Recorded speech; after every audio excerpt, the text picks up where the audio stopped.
Coatesy, I want to go back to maybe tell us a little about your start in hockey, like playing wise, like when you started playing and like 1902 or no. You know what? Steve, that's man. You know you used to. Hey, You know you used to drop the testament. mitts. I know you you used did. to drop the mitts. Don't Get some good forget. stats there, Coatesy. 47 years now in the professional hockey business. So For you, yeah, it's amazing. Unreal. it is. It's scary. It's great. How did I do this? I grew up in Toronto. Yep. Played junior for Markham for 3 years. Markham Siloax, which Okay, is that's what I was going to ask you. Siloax. What was that? Is that Siloax was a company back in those days. that's what it instead was. of just Okay. being, it's called Markham Waxers now. Okay. So all those junior B teams in those days were sponsored. Like, Gotcha. The team name was a Because I sponsor. saw that name and I really- said to him, I'm like, I wonder what their logo could have been, like Siloax. And I saw that it was the MJBHL. Riley, I didn't say it, Coach. He was like, "Is that might be the Major Junior Ball Hockey League? Is that where it started?" where the hell is that? No, that was the name. That was the name of the league. MTHL. That's what I played. Metro Toronto Hockey League. Yeah, no. And then I played the Ontario Junior B for 3 years. Yep. I was living big then. I was making $2.50 a game. Wow. I think that's what Oh, I'm. yeah. these I was days. killing it. That's Big awesome. time. And then, Jesus. and Markham is had a lot of Adam Oates played in Markham. Bob Oh, Daly wow. played in Markham. Steven Stamkos played in Markham. No way. Oh I no, didn't- there's I a didn't know lot of players, National Hockey League, former and present, that played in Markham. That was a hotbed of junior B hockey. And then I went to Michigan Tech University on a hockey scholarship. I didn't go to visit the school prior there, and it was a little bit of an awakening when I got there. Michigan Tech's way up in the Upper Peninsula of Michigan. It's 275 inches of snow a winter. Oh boy. 4,000 guys, 300 girls. And they wonder where I learned how to drink beer. Because you used to have to call. You used to have to go in October to get a date for February. I guess when people say the more you drink, the better they look. That's when you're dealing only 300. 300 girls. 300 girls, 275 inches of snow. Okay. That's where we learn how to play hockey. I got to say this real quick. I've known Coatesy since I was a little kid. He's been great to me my whole life. My dad was his trainer in Maine and in Philly and everything. And I have to say, like, I didn't know you had played college until you and my good buddy Mikey Aldridge were talking, because he was an equipment guy there. He's the head equipment manager with the San Jose Sharks, right? And he was with me with Team USA at the Olympics. And I didn't know that till then. So, yeah. Mike Aldridge is the guy who came out of Michigan Tech. Yeah. When you played college, I'm being honest. This is an honest question. Like, I know you played pro without a helmet. Like, back then in college, did they even have helmets? Or you played with a helmet? Okay. I wore a helmet. Okay. I wore Spaps, the original ones, the one that Bobby Haggard. Yep. And Butch Goring wore it for years. Yes. That white helmet was one piece of plastic in the middle, and then front and back. Yep, and then right. we went to the CCM. And at that time it was a whole different look. And I actually fractured my skull with it on. No way. Well, back in the day, this will really surprise you. In my last year, they changed the rules. But before that, you couldn't, as a forward, moving into the offense or defensive zone, the defenseman could hit you, but I couldn't hit the defenseman. Wow. Oh, yeah. 3 years I played like that. So you could go in the corner and get your brains beat in by them, but you couldn't come back and, like, you couldn't take the man out. You couldn't do anything like that. So all of a sudden, in my senior year, the first game, we're playing Lake Superior State, and I like to take the body. So the guy came around the net, and I went right after him. Next thing you know, I was laying on the ice, and I had broken my nose. I had a concussion, and on top of that, I had a fractured skull. With From a helmet on. Shit. With a helmet on. So, Wow. so yeah, we wore helmets, but they didn't work. No, obviously not. Those helmets. Yeah, that's oh man. Yeah, They're a different I really animal. did wonder that, because I know you played without a helmet. Didn't No, you? I didn't. In pro, did you? I came. In pro, did you play without a helmet? No, I came here in '73 for training camp, and I said to somebody, I said, "Should I wear a helmet?" And they said, "No, shows you're scared." I said, "Okay," so I didn't wear a helmet. Wow.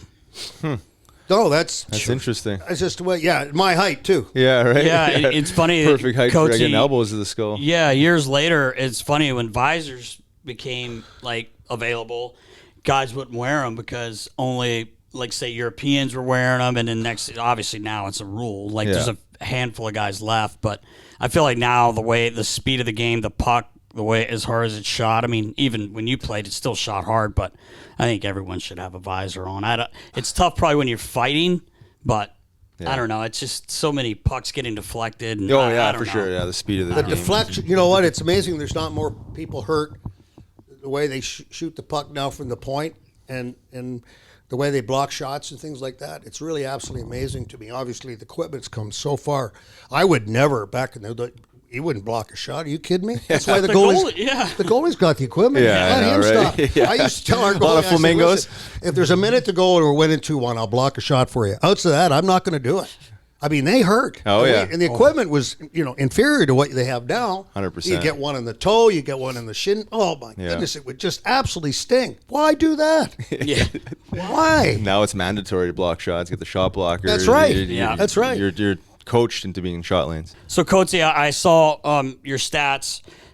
Des Moines, is that how you say it? Des Moines. You were there. Was that the IHL? Des Moines Capitals, What a year. So, point per game guy. Yeah, back in the day, it was a pretty good year. We won the Turner Trophy, Turner Cup, on the IHL. The line, actually, Mike Emmerich made a big deal, but he was the play-by-play guy for the Port Huron Flags that year. So I got fortunate to play with a guy named Peter Mara and Ian McKinnon, and we spent the whole year with the highest scoring line, and then from there I went south. Yeah. Right. The next year I went to Richmond, and I was hurt a lot, and it was just a terrible year. Came back the next year and had 25 goals in Richmond, and then busted my hand in a fight. Dumbest fight I was ever in. Dumbest fight. Homer was on the ice the same time I was, and it was the first minute of play, and I went after a guy named Jimmy Jones who wouldn't have done anything. And I don't know why to this day. I fought him. I got to the penalty box, and I looked down, and bones sticking out of my hand. Oh, my God. Man. So that was the end of that. Jeez. Then I had and then I, next year, the franchise, the Flyers farm team moved to Springfield. Yes. And there was only 10 of us. There was a time where the American Hockey League only had 6 teams because the World Hockey Association was flourishing at that time. That's right. Right. So there was 10 Washington Capitals and 10 Philadelphia Flyers players. And I was the captain, and I can honestly tell you that I was probably the worst captain those guys ever had. It wasn't a good situation. We were out of the playoffs by Christmas. Oh, that's tough. And it was a train wreck. And I got traded that year to Detroit, and I had my downfall there is I had a breakaway against the New York Islanders. I blocked a shot, which was an accident. No. I blocked the shot. Okay, It wasn't by accident? It was an accident. Bert Marshall took the shot, and somehow my hand got in the way. Okay, it hit me in the top of the glove. Now the puck is fired out into the center part of the ice. So now I got a breakaway. The crowd's going, yay! I got skating into the red line to pick up the puck because it was bounced kind of a little bit. I pushed it forward, and all of a sudden, my groin popped right up into my belly. Oh, my God. And I couldn't move. I got to the far blue line, and I got there, and I fired the puck in the corner and skated straight left to the bench. The crowd went from a yay to a boo in a very quick moment. Yeah. Okay, now you got to think. Chico Resch was the goalie. He's looking at me like, where are you going? It's a breakaway. So that was kind of the end of my time. I ended up playing 5 games in Detroit when I got traded there because I had a pulled groin. I couldn't do anything about it. No way. You scored. You had a G note in Detroit in NHL. Yeah, I scored Who'd you a goal. score on? Huh? Do you remember who you scored on? Yeah, Dennis Herron. He's never been the same since. No. He's still not dealing with the He's not in the PTSD. league anymore. No, he was like, I can't believe this happened. The way I tell the story is that thank God it went in because it would have killed him if it hit him. Yeah, exactly. Right. What a bomb. Oh, it was just unbelievable. No. Oh, that's awesome. And you got dealt to Detroit with Terry Murray Terry Murray, I was and the a couple end. other guys, right? I was the end. And Steve Coates. There was Bobby Ritchie, Dave Kelly, Terry Murray, and Steve Coates. I was the and. Yeah, you're the And throw-in. the trade was for Mike Corney, who was a big 6'6" guy at that time. You know, That's a big he body. was big, and Rick LaPointe, who was the number one pick. So an interesting story about Rick LaPointe. You know, he was a very big player in Detroit, and for him to come to Philadelphia for the four of us, everybody's going, "Who made that trade? Why would Detroit make that trade?" Alex Delvecchio was the general manager at that time. So when you look back at it, you say, "Wow, okay, I never thought about it like that." But Timmy Saunders is from Detroit, my play-by-play partner. And he was kind of matter of fact about it, like very straightforward, and didn't lie or mix words. He said that was the worst trade Detroit's ever made in their whole history. It's your partner, you Because because I was part of that trade. He says, "We gave them Rick LaPointe for you. What is that?" I said, "It wasn't my fault. It's not my I fault." didn't make the You had a trade. torn I mean, groin that was and a everything. And you were hurt. That's not I got hurt, yeah. So Coach set a record for losses. You told me a story one time about when you and Homer played together in Richmond. Yeah.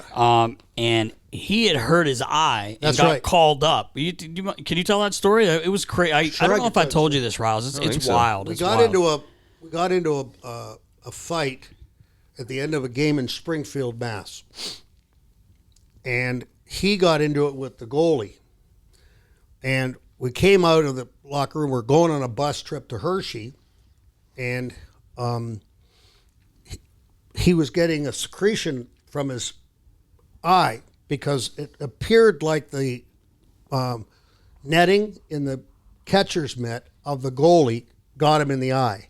So he probably had a scratched cornea, okay, which is what he had. And so went to the hospital, and the doctor told him, "Do not take this patch off for 3 days." So he had the patch on because he had a scratched cornea. We go to the locker room or the next morning for practice on a day off in Hershey, and I said, "Where's Homer?" He got called up. Called up. He's not supposed. Off came. So Pirate. so Patch. he played, got called up and played. Next thing you know, it though, they were in Boston, and they had to take him to the eye. He had a problem, like a reaction to taking the patch on, or off rather, and he actually passed away on the table in Boston. Can you believe that? Flatline. Shit. Yeah. Yeah, true story. Wow. Yeah. He's hear not that. hard-headed at all. No, Homer. no, but that's a typical hockey player, and I hope he doesn't get mad for me telling the story. I think it tells an you a lot about him. Yeah, it sure he wants does. to play the game. He was a hard player. Yeah. He was a team guy. Came tonight to play every night. Interesting that the organization would actually call him up having that injury, though. They right? wouldn't know. Yeah, back in the day, it was Nobody knew. Your medical guy was Oh, your so- equipment guy. Like it wasn't. Oh, You so know where our it wasn't medical guy diagnosed was? at the time. We were trying to right. get a hold of the medical guy. Where do you think he was? Yeah, at the Bar. He bar. was at the track. Oh, it's the track. I thought you were going to say the What do you bar. think? Oh, Yeah, you're trying to get Earl. Okay, yeah, Earl, he's at the track. Okay, throw fine. The guy's got a bad eye. Throw the Pirates of the Caribbean on. Yeah, He'll be- yeah, Johnny Depp. Oh, but Homer was the real deal.